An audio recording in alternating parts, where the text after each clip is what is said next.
la première reco que j'ai à te faire, la première action à réaliser, c'est créer ton propre listing lorsque la requête cible, donc le fan-out, implique une recommandation. Donc en effet, lorsque c'est le cas, Google va mettre en avant presque toujours des listings, des listicles, des comparatifs. Et du coup, c'est pour ça que toi, tu vas créer le tiers pour qu'il devienne la source d'autorité que les LLM vont citer. Donc concrètement, ça va passer par créer une page du type les meilleures agences WordPress en 2025, les meilleurs logiciels de facturation en 2025 et ce genre de typologie de page. Donc c'est bien important de mettre l'année parce que les LLM, ils aiment bien les contenus récents, frais de l'année en cours. Il y a plusieurs études qui ont prouvé ça, en tout cas à date.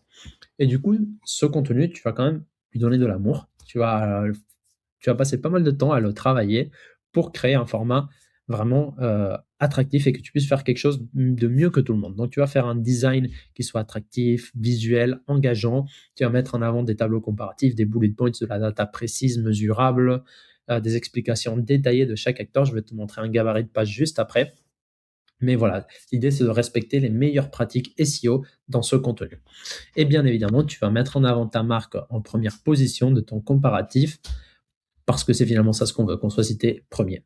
Du coup, c'est exactement ça ce qu'on a fait pour Amphibie. Et ici, on peut voir comment on est recommandé comme la première agence WordPress et c'est notre listing finalement qui remonte. Donc, on va le voir juste ici.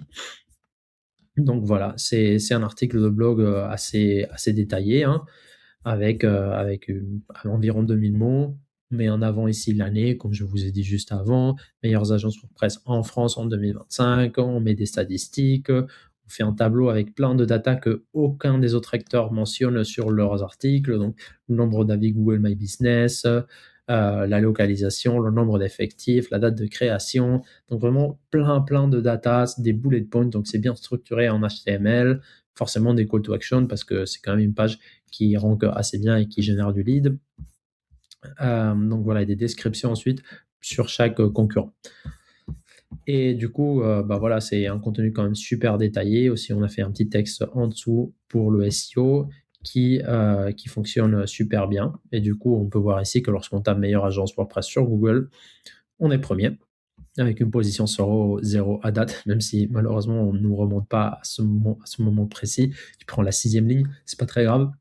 En tout cas, l'objectif est atteint. Et du coup, pourquoi ça c'est critique? Parce que les LLM priorisent justement des sites avec de l'autorité, de la précision, des contenus qui sont très structurés et facilement citables. Et c'est exactement ça ce que Google aime aussi. Donc comme ça, on travaille le SEO et le GEO en même temps.